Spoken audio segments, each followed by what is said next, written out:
ಸನಾತನ ಧರ್ಮ, ಹಿಂದುತ್ವ, ಅದು ಇದು ಈ ವೇಷಧಾರಿಗಳನ್ನು ನೋಡಿ ನಮ್ಮ ಲೈಫ್ ಅನ್ನು ನಾವೇ ವಿಷ ಕುಡಿದು ಸಾಯುವ ಪರಿಸ್ಥಿತಿಯಲ್ಲಿ ನಾವಿದ್ದೇವೆ. ಅಮಾಯಕ ಹಿಂದೂಗಳೇ, ಈಗಲಾದರೂ ಎಚ್ಚೆತ್ಕೊಳ್ಳಿ. ಸತ್ಯ ಏನು ಅನ್ನೋದ್ರ ಬಗ್ಗೆ ಈಗಲಾದರೂ ವಿಚಾರ ಮಾಡಿ. ಹಿಂದೂ ಧರ್ಮ ಅಪಾಯದಲ್ಲಿದೆ, ಹಿಂದೂ ಧರ್ಮ ಅಪಾಯದಲ್ಲಿದೆ, ಹಿಂದುತ್ವ, ಸನಾತನ ಧರ್ಮ, ಇಂತಹ ಅಮಲನ್ನ ನಿಮ್ಮ ತಲೆಗಳಿಗೆ ತುಂಬಿ ಇವತ್ತು ಲಾಭ ಮಾಡ್ಕೊಳ್ತಾ ಇರುವುದು ಯಾರು? 2% ಜನ. ಈ 2% ಜನ ನಿಮಗೆ ತಲೆಗೆ ತುಂಬುತ್ತಾ ಇದ್ದಾರೆ.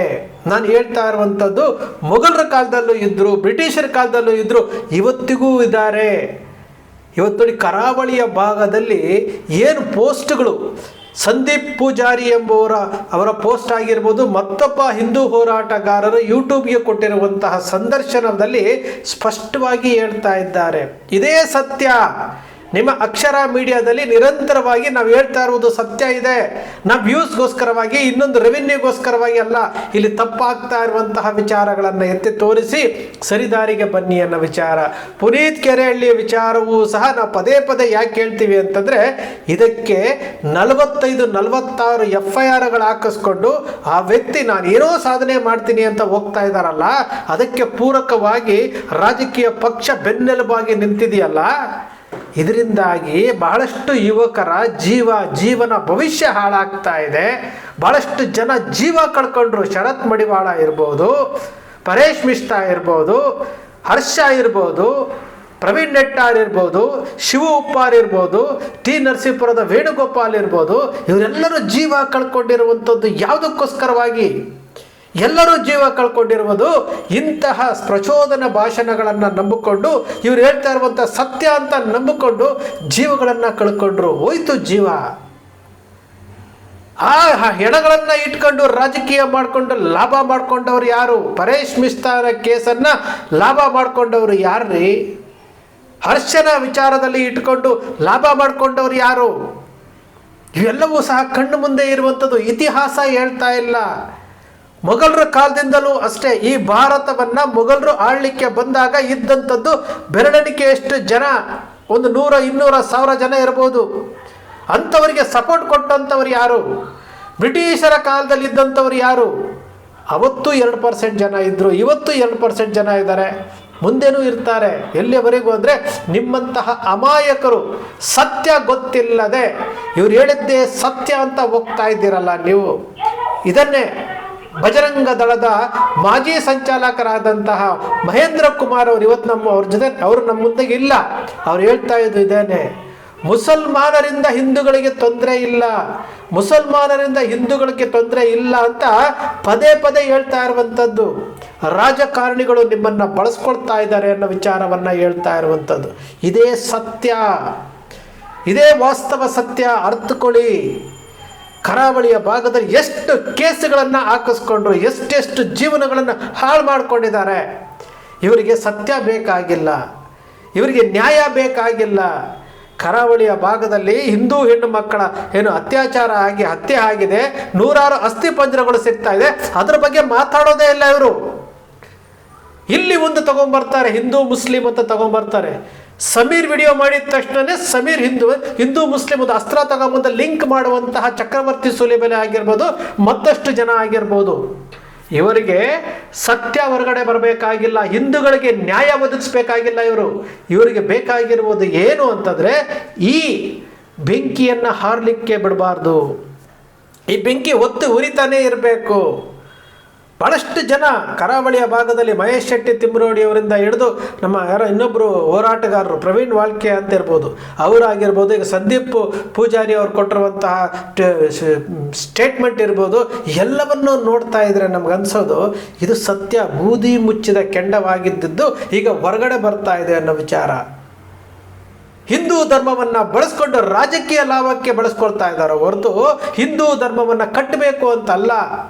ಲವ್ ಜಿಹಾದು, ಆ ಜಿಹಾದು, ಈ ಜಿಹಾದು ಅಂತೇಳಿ ಧರ್ಮವನ್ನು ಓಟಿನ ಲಾಭಕ್ಕೋಸ್ಕರಾಗಿ ಬಳಸ್ಕೊಳ್ತಾ ಇದ್ದಾರೆ. ನಾವು ಅದನ್ನೇ ಹೇಳ್ತಾ ಇರುವಂಥದ್ದು. ಎಲ್ಲರೂ ಹಿಂದೂಗಳೇ. ಜೀವ ಕಳ್ಕೊಳ್ತಾ ಇದ್ದೀರಿ, ಜೀವನ ಕಳ್ಕೊಳ್ತಾ ಇದ್ದೀರಿ, ಭವಿಷ್ಯವನ್ನು ಕಳ್ಕೊಳ್ತಾ ಇದ್ದೀರಿ. ಕೋರ್ಟು ಕೇಸು ಜೀವನ ಪೂರ್ತಿ ಅದಕ್ಕೆ ಹೋಗ್ತಾ ಇದ್ದೀರಲ್ಲ. ಸರಿದಾರಿಗೆ ಬನ್ನಿ ಅಂತ ಹೇಳ್ತಾ ಇರುವಂಥದ್ದು. ನಮಗೂ ಸಹ ಈ ಹಿಂದೂ ಧರ್ಮವನ್ನು ಬಳಸ್ಕೊಳ್ತಾವ್ರ ಮೇಲೆ ಸಿಕ್ಕಾಪಟ್ಟೆ ಸಿಟ್ಟಿದೆ. ಹಿಂದೂ ಧರ್ಮವನ್ನು ರಾಜಕೀಯಕ್ಕೆ ಬಳಸ್ಕೊಳ್ತಾ ಇದ್ದಾರಲ್ಲ ಅವ್ರ ಮೇಲೆ ಸಿಕ್ಕಾಪಟ್ಟೆ ಸಿಟ್ಟಿದೆ ನನಗೂ. ಯಾಕಂದರೆ ನಾನೊಬ್ಬ ಹಿಂದೂ ಹಾಗೆ ನನ್ನ ಧರ್ಮವನ್ನು ಇವರು ಬಳಸ್ಕೊಳ್ತಾ ಇದ್ದಾರಲ್ಲ ಅಂತ ಸಿಟ್ಟಿದೆ. ನನ್ನ ಧರ್ಮವನ್ನು ಇವರು ಅಡಿಯಿಂದ ಕಟ್ಟುತ್ತಾ ಇಲ್ಲ ಅನ್ನೊಂದು ಸಿಟ್ಟಿದೆ. ಹಿಂದೂ ಬಡ ಹಿಂದೂಗಳಿಗೆ ಉಚಿತವಾದಂಥ ಶಿಕ್ಷಣ ಸಂಸ್ಥೆಗಳನ್ನು ತೆರೀತಾ ಇಲ್ಲ, ಕಡಿಮೆ ದರದಲ್ಲಿ ಶಿಕ್ಷಣ ಸಂಸ್ಥೆಗಳು ಕೊಡ್ತಾ ಇಲ್ಲ, ಹಿಂದೂಗಳ ಆಪತ್ಕಾಲದಲ್ಲಿ ಇವರು ಇಲ್ಲ. ಕ್ರೈಸ್ತರು ಮಿಷನರಿಗಳಲ್ಲಿ ಶಿಕ್ಷಣ ಸಂಸ್ಥೆಗಳನ್ನು ಪ್ರಾರಂಭ ಮಾಡಿ ಹಿಂದೂಗಳಿಗೆ ಸಹಕಾರ ಕೊಡ್ತಾ ಇದ್ದಾರೆ, ಅವರು ಆ ಲಾಭವನ್ನು ಪಡ್ಕೊಳ್ತಾ ಇದ್ದಾರೆ. ಇವರೇನು ಮಾಡ್ತಾ ಇದ್ದಾರೆ? ಇವರು ಹಿಂದೂ ಧರ್ಮದ ಅಪಾಯದಲ್ಲಿದೆ, ಐಕ್ಯತೆ ಮತ್ತು ಸಂಘಟನೆ ಅಂತ ಹೇಳ್ಕೊಂಡು ಇವ್ರು ಮಾಡ್ತಾ ಇರೋದಾದ್ರೆ ಏನು? ಹಿಂದೂಗಳನ್ನು, ಅಮಾಯಕ ಹಿಂದೂಗಳನ್ನು ಬಳಸ್ಕೊಳ್ತಾ ಇರುವಂಥದ್ದು. ನೀವು ರಾಜಕೀಯ ಮಾಡ್ತೀರಾ, ರಾಜಕೀಯ ಮಾಡ್ಕೊಳ್ಳಿ, ನೀವು ರಾಜಕೀಯ ಮಾಡ್ಕೊಳ್ಳಿ, ಬೇಡ ಅಂತ ಹೇಳಲ್ಲ. ಆದರೆ ಪರಮ ಪವಿತ್ರವಾದಂತಹ ಹಿಂದೂ ಧರ್ಮದಲ್ಲಿರುವಂತಹ ಅಮಾಯಕ ಯುವಕರನ್ನು ನೀವು ಬಳಸ್ಕೊಂಡು ಅದನ್ನು, ನಿನ್ನೆ ದಿವಸ ನಾನು ಅದನ್ನೇ ಮಾತಾಡಿದ್ದೀನಿ. ಭಾರತೀಯ ಜನತಾ ಪಕ್ಷದ ರಾಜ್ಯಾಧ್ಯಕ್ಷರು ಪುನೀತ್ ಕೆರಹಳ್ಳಿಯ ಪರವಾಗಿ ಮಾತನಾಡ್ತಾ ಇದ್ದಾರೆ. ಅಂದರೆ ಅವರಿಗೆ 46 FIR ಆದರೂ ಪರವಾಗಿಲ್ಲ, ಯುವಕನ ಜೀವನ ಹಾಳಾದರೂ ಪರವಾಗಿಲ್ಲ, ಅದನ್ನು ಹಾಗೆ ಇಟ್ಕೊಂಡಿರಬೇಕು. ಹಿಂದೂ ಮುಸ್ಲಿಂ ಅಂತ ಮಾಡಬೇಕು. ಅದು SIR ಅಲ್ಲಾಗಿರ್ಬೋದು, ಮತ್ತೊಂದರಲ್ಲಾಗಿರ್ಬೋದು, ಎಲ್ಲದರಲ್ಲೂ ಸಹ ಇದನ್ನು ಜೀವಂತವಾಗಿಡಬೇಕು ಅನ್ನೋ ಒಂದೇ ಒಂದು ಕಾರಣಕ್ಕೋಸ್ಕರವಾಗಿ ಈ ಅಮಾಯಕ ಹಿಂದೂಗಳನ್ನು ಬಳಸ್ಕೊಳ್ತಾ ಇರುವಂಥದ್ದು. ಯಾರೂ ಸಹ ಇವತ್ತು ರಾಜಕಾರಣಿಗಳ ಮಕ್ಕಳುಗಳು ಯಾರೂ ಸಹ ಬೀದಿಗೆ ಬರ್ತಾ ಇಲ್ಲ ರೀ. ಹಿಂದೂ ಧರ್ಮ ಅಪಾಯದಲ್ಲಿದೆ ಅಂತ ನಿಂತ್ಕೊಂಡು ಹೋರಾಟ ಮಾಡ್ತಾ ಇಲ್ಲ. ಯಾವ ರಾಜಕಾರಣಿಯ ಮಕ್ಕಳು ಐಷಾರಾಮಿ ಜೀವನ ಮಾಡ್ತಾ ಇದ್ದಾರೆ, ವಿದೇಶಗಳಲ್ಲಿ ಓದ್ತಾ ಇದ್ದಾರೆ, ಎಲ್ಲರೂ ಆರಾಮಾಗಿದ್ದಾರೆ. ಇಲ್ಲಿ ಬಲಿ ಆಗ್ತಾ ಇರ್ಬೋದು, ಜೀವನವನ್ನು ಕಳ್ಕೊಳ್ತಾ ಇರ್ಬೋದು ಅಮಾಯಕ ಯುವಕರು, ಅಮಾಯಕ ಹಿಂದೂ ಯುವಕರು, ಪ್ರಾಮಾಣಿಕ ಹಿಂದೂ ಯುವಕರು. ಇವತ್ತಿಗೂ ಸಹ ಪ್ರಾಮಾಣಿಕ ಯುವಕರಲ್ಲಿ ಏನಿದೆ ಗೊತ್ತಾ? ನಮ್ಮ ಹಿಂದೂ ಧರ್ಮವೂ ಸಹ ಬಲಿಷ್ಠ ಆಗಬೇಕು, ನಮ್ಮ ಹಿಂದೂ ಧರ್ಮವೂ ಸಹ ಎಲ್ಲ ಧರ್ಮಗಳಿಗಿಂತ ಶ್ರೇಷ್ಠವಾಗಿ ಎತ್ತರಕ್ಕಿರಬೇಕು ಅಂತ ಅಂತಹ ಯುವಕರನ್ನು ಬಳಸ್ಕೊಂಡು ಇವರು ದಾರಿ ತಪ್ಪಿಸುವಂತಹ ಕೆಲಸ ಮಾಡ್ತಾ ಇದ್ದಾರೆ. ಆ ಕೆಲಸ ಆಗಬಾರದು. ನಮ್ಮ ಮೀಡಿಯಾಗಳು ಸಹ ಅದೇ ಕೆಲಸ ಮಾಡ್ತಾ ಇರುವಂಥದ್ದು. ಇಲ್ಲಿ ದಾರಿ ತಪ್ಪಿಸೋದಕ್ಕೆ ಒಂದಷ್ಟು ಬೆಂಕಿ ಹಚ್ತಾ ಇದಕ್ಕೆ, ಅದಕ್ಕೆ ಒಂದಷ್ಟು ತುಪ್ಪ ಸುರಿಯುವಂಥ ಕೆಲಸ ಮೀಡಿಯಾಗಳು ಮಾಡ್ತಾ ಇರುವಂಥದ್ದು. ನಿಮ್ಮ ಅಕ್ಷರ ಮೀಡಿಯಾ ನಿರಂತರವಾಗಿ ಹೇಳ್ತಾ ಇರುವಂಥದ್ದು, ನಿಮ್ಮ ಅಕ್ಷರ ಮೀಡಿಯಾ ನಿರಂತರವಾಗಿ ಹೇಳ್ತಾ ಇದ್ರೆ ಅಕ್ಷರ ಮೀಡಿಯಾ ಮೇಲೆ ಕಣ್ಣಿಟ್ಟಿರುವಂಥದ್ದು ನಾವು ನೋಡ್ತಾ ಇದ್ದೀವಿ. ಅಕ್ಷರ ಮೀಡಿಯಾವನ್ನು ಮುಗಿಸಬೇಕು ಅನ್ನೋ ವಿಚಾರದಲ್ಲಿ ಹೋಗ್ತಾ ಇರೋದನ್ನು ನಾವು ನೋಡ್ತಾ ಇದ್ದೀವಿ. ಸತ್ಯ ಮಾತಾಡಬಾರ್ದು.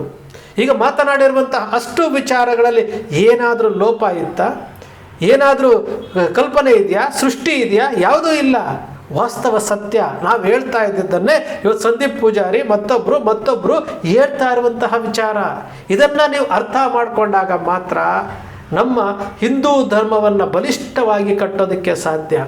ಮೊದಲು ರಾಜಕೀಯ ಪಕ್ಷದಿಂದ ಈ ಹಿಂದೂ ಧರ್ಮವನ್ನು ಬೇರ್ಪಡಿಸಿ, ರಾಜಕೀಯ ಪಕ್ಷದಿಂದ ಬೇರ್ಪಡಿಸಿ ಹಿಂದೂ ಧರ್ಮದ ಸಂಘಟನೆ ಅಂತಂದರೆ ಭಾರತ ದೇಶದಲ್ಲಿರುವಂಥ ಪ್ರತಿಯೊಬ್ಬನು ಹಿಂದೂ, ನಾವೆಲ್ಲ ಒಂದು ಅಂತ ಘೋಷಣೆ ಕೂಗ್ತಿರಲ್ಲ, ಅದಾಗಬೇಕು. ನಾವೆಲ್ಲ ಒಂದು, ನಾವೆಲ್ಲ ಭಾರತೀಯ ಜನತಾ ಪಕ್ಷದ ಮತದಾರರು ಅಂತ ಆ ಮನಸ್ಥಿತಿಯಿಂದ ನೀವು ಹೊರಗಡೆ ಬರದೆ ಹಿಂದೂ ಧರ್ಮವನ್ನು ಬಲಿಷ್ಠಗೊಳಿಸೋದಕ್ಕೆ ಸಾಧ್ಯವೇ ಇಲ್ಲ. ಅಮಾಯಕ ಯುವಕರು ಬಲಿ ಆಗ್ತಾ ಇರ್ತೀರಿ, ಕೇಸುಗಳು ಹಾಕಿಸ್ಕೊಳ್ತಾ ಇದ್ದೀರಿ, ಮತ್ತೊಂದು ಧರ್ಮದ ಬಗ್ಗೆ ಟೀಕೆ ಮಾಡ್ತೀರಿ, ಅವರು ನಿಮ್ಮ ಮೇಲೆ ಗುರಿಯನ್ನು ಇಟ್ಕೊಳ್ತಾರೆ. ಇವೆಲ್ಲವೂ ನಡೀತಾ ಇರ್ತದೆ. ಸ್ನೇಹಿತರೆ, ನಿಮ್ಮ ಅಕ್ಷರ ಮೀಡಿಯಾ ಸೃಷ್ಟಿ ಮಾಡೋದಿಲ್ಲ, ಕಲ್ಪನೆ ಮಾಡೋದಿಲ್ಲ, ವಾಸ್ತವದ ವಿಚಾರವನ್ನಷ್ಟೇ ವಿಶ್ಲೇಷಣೆ ಮಾಡುತ್ತೆ. ನಿಮ್ಮ ಅಕ್ಷರ ಮೀಡಿಯಾದ ವಿಶ್ಲೇಷಣೆ ನಿಮ್ಗೆ ಇಷ್ಟ ಆಯಿತು ಅಂದರೆ ಸಬ್ಸ್ಕ್ರೈಬ್ ಆಗಲಿಲ್ಲ ಅಂದರೆ ಸಬ್ಸ್ಕ್ರೈಬ್ ಮಾಡ್ಕೊಳ್ಳಿ, ಪಕ್ಕದಲ್ಲಿ ಕಾಣುವಂಥ ಬೆಲ್ ಐಕಾನ್ ಪ್ರೆಸ್ ಮಾಡಿ, ಶೇರ್ ಮಾಡಿ, ಪ್ರೋತ್ಸಾಹ ನೀಡಿ.